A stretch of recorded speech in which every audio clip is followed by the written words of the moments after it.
स्वागत है आप सभी का। आप देख रहे हैं प्राइम डिबेट, आपके साथ मैं हूं स्वप्निल। प्रदेश में 4 विधानसभा सीटों पर उपचुनाव आने वाले समय में होने हैं।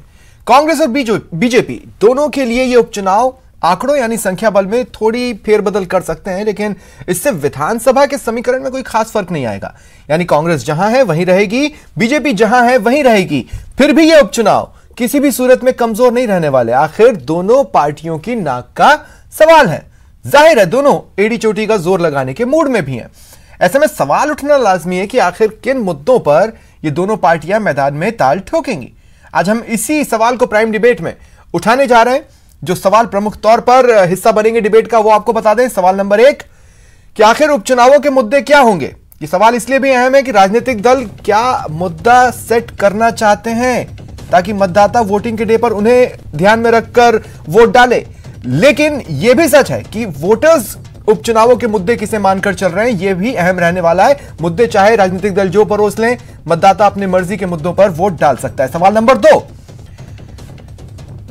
बीजेपी का हथियार रहा है बार बार किसी भी चुनाव में राष्ट्रीय मुद्दों को उठाना, और कांग्रेस कोशिश करेगी स्थानीय मुद्दों को उठाना। ऐसे में इन सीटों पर कौन से मुद्दे हावी होंगे, राष्ट्रीय या स्थानीय। और सवाल नंबर 3, जब कोई विधानसभा क्षेत्र अपना जनप्रतिनिधि खोता है तो लोगों के बीच में एक सहानुभूति लहर होती है। क्या यह सहानुभूति लहर इतनी तगड़ी होगी कि अन्य मुद्दों को ढक दे? क्या उसका किसी तरह का कोई भी असर इन चुनावों में दिख सकता है? यह भी एक अहम सवाल है जिसे खंगाला जाना जरूरी है। और मेरे साथ जो गेस्ट जुड़ रहे हैं आपको इंट्रोड्यूस करवा देता हूं। इस वक्त मेरे साथ कांग्रेस नेता आर तिवारी जी जुड़ रहे हैं, बीजेपी नेता पुनीत कर्नावट जी जुड़ रहे हैं, महिपाल महला आरएलपी नेता है मेरे साथ जुड़ रहे हैं, और प्रेम आनंदकर जी वरिष्ठ पत्रकार हैं। आप सभी का स्वागत है न्यूज 18 राजस्थान पर। महिपाल जी, शुरुआत आपसे करना चाहता हूं कि आप भी चुनावों में जाने वाले इन उपचुनावों में आपकी पार्टी लड़ेगी? स्वप्निल 100% स्वप्निल जी, हमने हमारी कोर कमेटी ने बैठ के आज से 3 महीने पहले तय कर लिया था कि 3 महीने पहले चारों जगह नहीं थी, उसके बाद वल्लभ नगर के जो विधायक हैं वो चले गए दुनिया छोड़ के। चारों जगह राष्ट्रीय लोकतांत्रिक पार्टी मजबूती से अपनी प्रेजेंस दिखाएगी, चुनाव लड़ने का काम किसी करेगी। की टीम बी और विचार को लेके, मुद्दों को लेकर हम जनता के बीच आएंगे।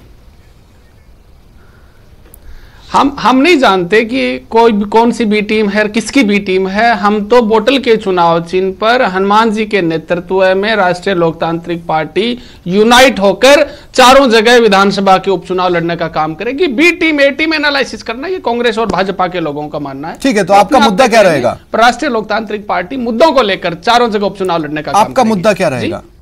आप किस मुद्दे पर चाहेंगे कि पब्लिक सोचे और वोट करे? प्रदेश और राष्ट्रीय दोनों मुद्दों को लेकर राष्ट्रीय लोकतांत्रिक पार्टी जनता के बीच में जाएगी। राष्ट्रीय मुद्दा इसमें हिंदुस्तान में आजादी के बाद सबसे बड़ी आजादी की क्रांति लड़ी जा रही है, दुनिया का सबसे बड़ा आंदोलन लड़ा जा रहा है। किस तरीके से लोकतांत्रिक रूप से चुनी हुई सरकार का मुखिया राजा बनने की भूमिका अदा कर रहा है। राष्ट्रीय मुद्दे भी होंगे, किसान मूवमेंट जो 92-93 दिन से चल रहा है उसको लेकर भी जनता के बीच में जाएंगे। और कांग्रेस ने जो वादे किए, संविदा कर्मियों को स्थायी करने का जो वादा किया था, 2.5 लाख संविदा कर्मी हैं और 2.5 साल की सरकार चली गई, उसके बाद भी अब तक उनको स्थायी करने के लिए सिंपैथी बटोरने का काम करिए सरकार, पर कर नहीं पाई है। कर्ज माफी का जो मुद्दा था, जो राहुल गांधी जी 10 दिन में कह के गए थे कि 10 दिन में कर्ज माफ हो जाएगा, वो कांग्रेस पूरा नहीं कर पाई। इस तरह की तमाम मुद्दों को लेकर